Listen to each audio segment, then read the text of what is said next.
Hello, I'm Stephen Alltop, the music director of the Champaign-Urbana Symphony Orchestra, and it's my pleasure to give you a little preview of our upcoming performance of one of the greatest works for chorus and orchestra of all time, Elijah by Felix Mendelssohn.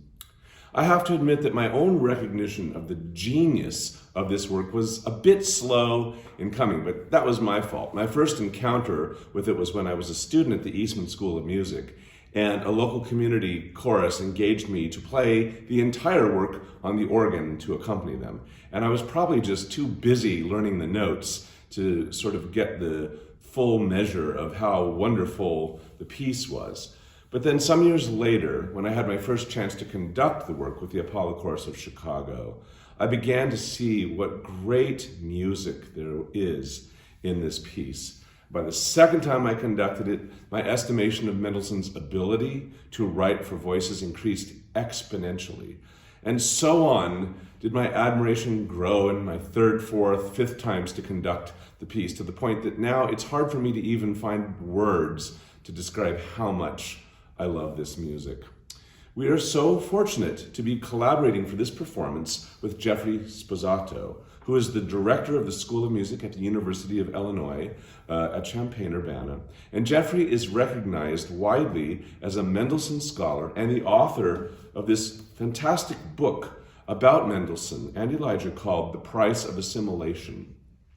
And one of the most stimulating things for me as a conductor is to work with scholars who have devoted so much of their life in specializing in whatever composer we're talking about or performing.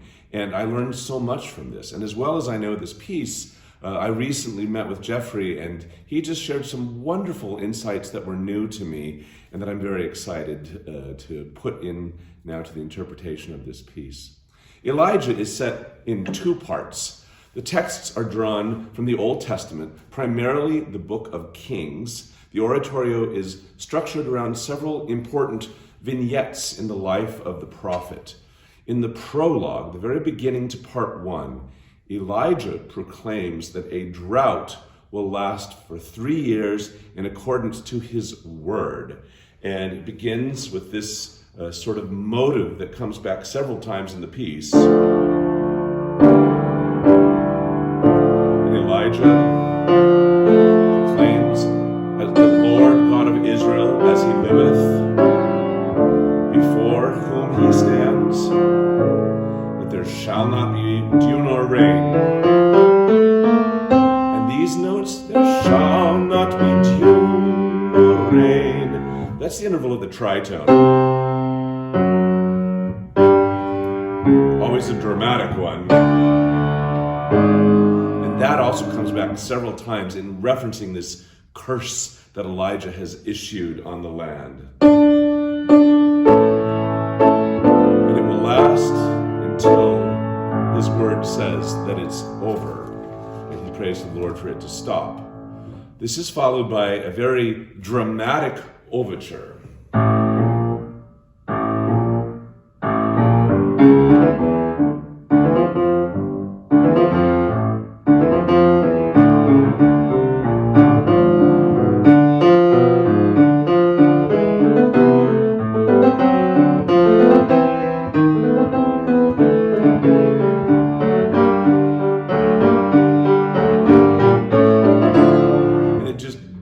It's really exciting. It sets the stage so well for what's to come. And what's about to come is the first chorus, the first time we hear the chorus representing the people of the land. And they're singing, "Help, Lord, help, Lord, will thou quite destroy us?" And then they go on to sing, "The harvest now is over, the summer days are gone, and yet no power cometh to help us." This is how Mendelssohn sets it up.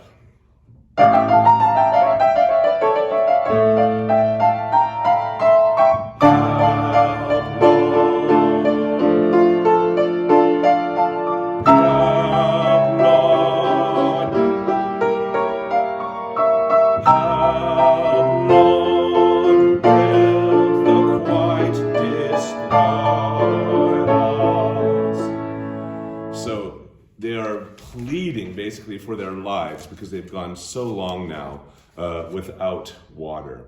In the midst of this drought, Elijah encounters a widow whose son is very ill. Now, when he shows up, the widow first is scared and wonders if he's going to hurt her or her son. But Elijah, of course, just wants to help, and she explains that her son is so sick that there is no life left in him. And Elijah prays and performs this miracle of reviving her son to life. And the widow responds by saying, "Now by this I know that thou art a man of God, and that his word in thy mouth is the truth." And the music that he sets us to is so beautiful.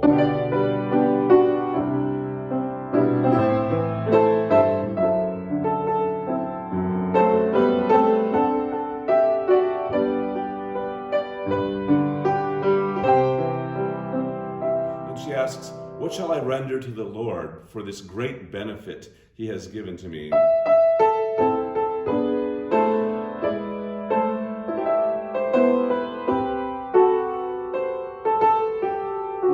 Elijah just says, "Thou shalt love the Lord thy God with all thine heart." And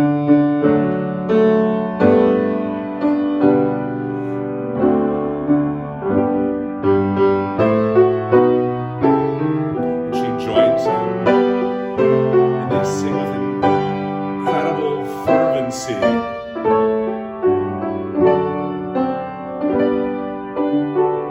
Blessed are they who fear him. And this leads to the chorus, blessed are the men who fear him.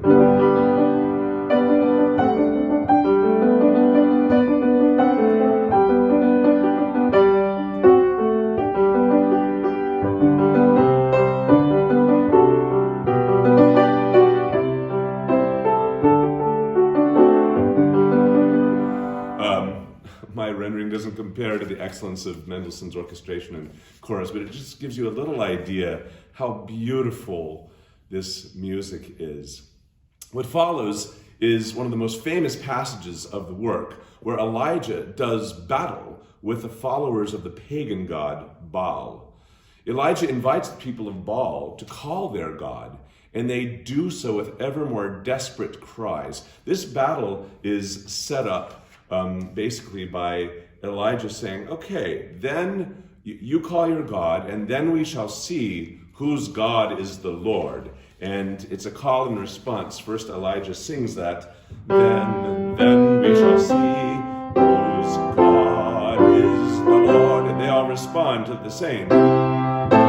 We shall see whose God is Lord. And the people sing and they call to their God. "Baal, we cry to thee. Baal, we cry to thee. Baal, we cry to thee. Hear and answer us." And I think the music is intended to be sort of simple and pagan sounding.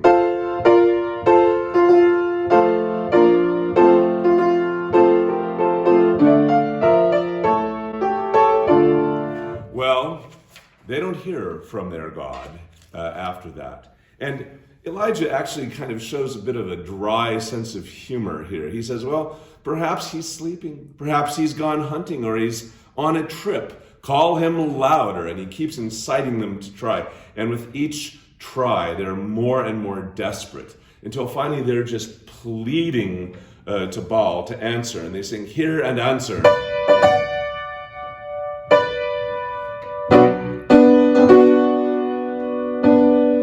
They just cry, "Baal, Baal, hear and answer, hear and answer, hear and answer." And they wait, "Hear and answer." But Baal does not answer, and it's clear whose God is victorious. And then Elijah, with words of great comfort, says, "Draw near, all ye people, come to me."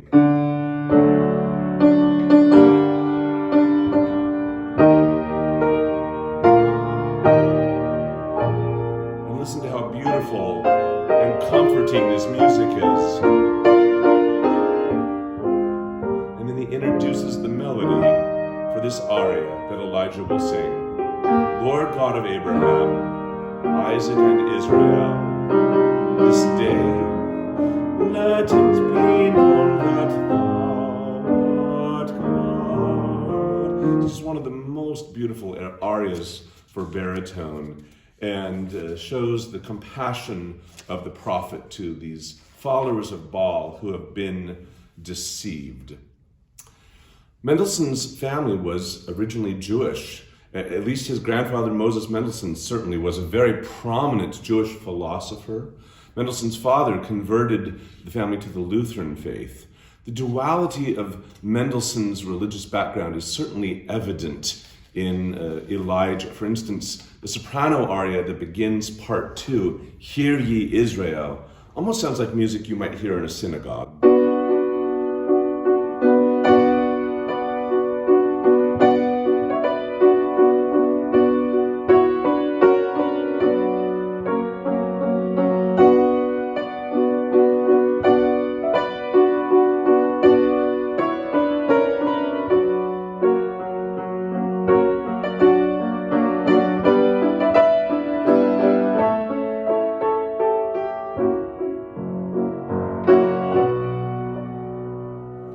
But it's also important to note the influence of Lutheran music on Mendelssohn. When he was 15, his grandmother gave him an original and beautifully bound copy of Bach's St. Matthew Passion. And 4 years later, at the tender age of 19, Mendelssohn gave the first 19th century performance of Bach's St. Matthew Passion and helped put that incomparable work sort of back on the musical map. And this very much influenced his first major oratorio, St. Paul. There are a lot of Lutheran-like chorales in that work. But we also hear Lutheran-like chorales and references in Elijah, like the piece that immediately follows that beautiful aria, Lord God of Abraham, cast thy burdens upon the Lord. This could be a Lutheran chorale.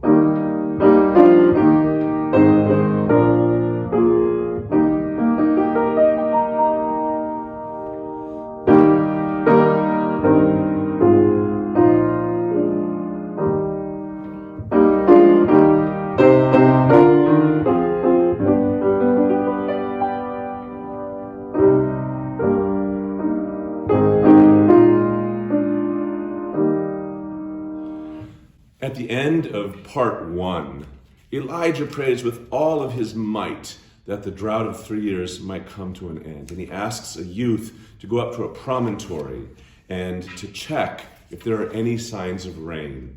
And it takes a while, and it's amazing just how fervently Elijah prays until finally the youth says, behold, a little cloud ariseth now from the water. It is like a man's hand, and describes how the winds come together and you hear the wind start to rush, and it leads to the final chorus of part 1. Thanks be to God who laveth the thirsty land. Meaning, laveth, of course, is not a term we use very often, but to quench the thirst. This piece has several words in it that we don't encounter very much, like extirpate the foe, which comes in that scene with Elijah and the people of Baal. But these words, though somewhat antiquated to us, sure convey their meaning quite precisely. Near the end of part 2, there is a quartet of angels sung by a pair of sopranos and a pair of altos. And it's to the text, Holy, holy Lord, holy, holy God the Lord. And it's sung first by those upper voices, just like angels.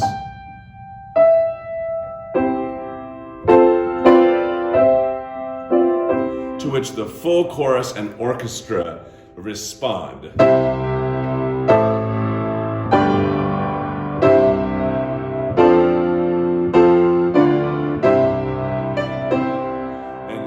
Lucky enough to have a big organ with 32-foot stops, they're thundering down there in those moments, and it's a really wonderful experience. But even without the organ, it's quite majestic. In reading Jeffrey Sposato's wonderful book, it was so moving to me to read how Mendelssohn implored his acquaintances who had promised to supply him with a libretto of Elijah, that how eager he was to receive them. And you could just tell from the way he wrote to them that his genius would immediately take a well-organized text and set it to the necessary recitatives, arias, and choruses. It's just probably an incandescent genius that it's hard to imagine. Well, Mendelssohn ended up fashioning most of the text himself, and it was first performed, Elijah, at the Birmingham Festival in England in 1846. One sure sign of this genius is how in chorus after chorus, the music just seems to flow effortlessly from his mind. He'll introduce a first theme, then a second theme later on, and then combine them seamlessly. We hear this for sure in the famous chorus, He Watching Over Israel. Here's the famous theme to He Watching Over Israel, slumbers not nor sleeps.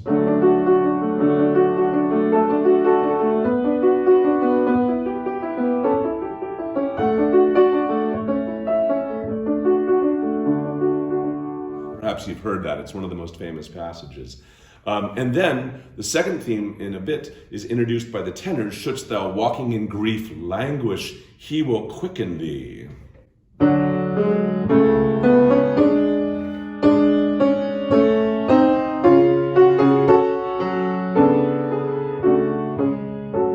And then, after that second part of the piece, he takes both themes. The tenors again sing, shouldst thou walking in grief, while the sopranos sing, watching all Israel, something like this.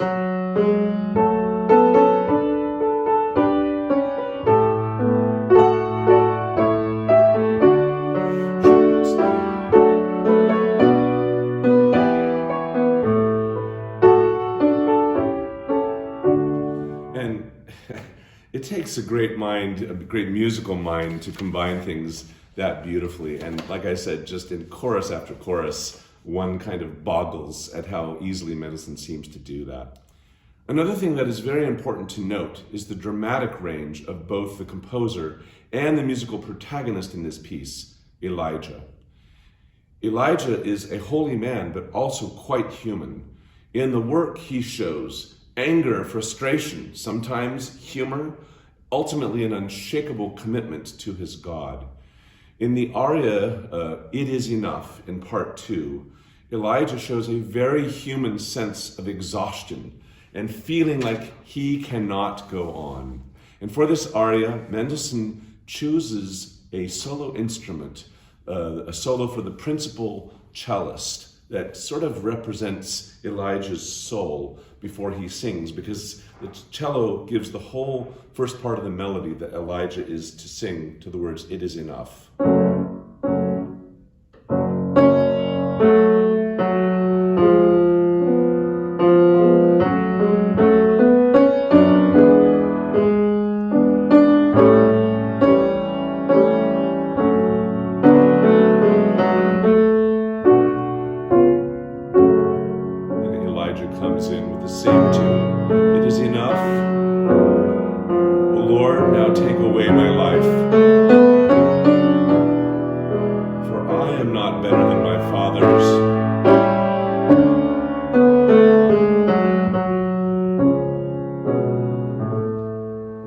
There's a middle part that gets quite fiery when he says he's been very jealous for the Lord, but ultimately the aria ends with a sort of feeling of resignation. But he is revived by more angels that the Lord sends. And the piece ends with a wonderful, uplifting final chorus and terrific amen. We are incredibly fortunate to have assembled some of the finest performers available for this presentation. I have worked with Stephen Morshak for many years, and I cannot imagine an artist better suited musically or dramatically to this vocally demanding role of Elijah.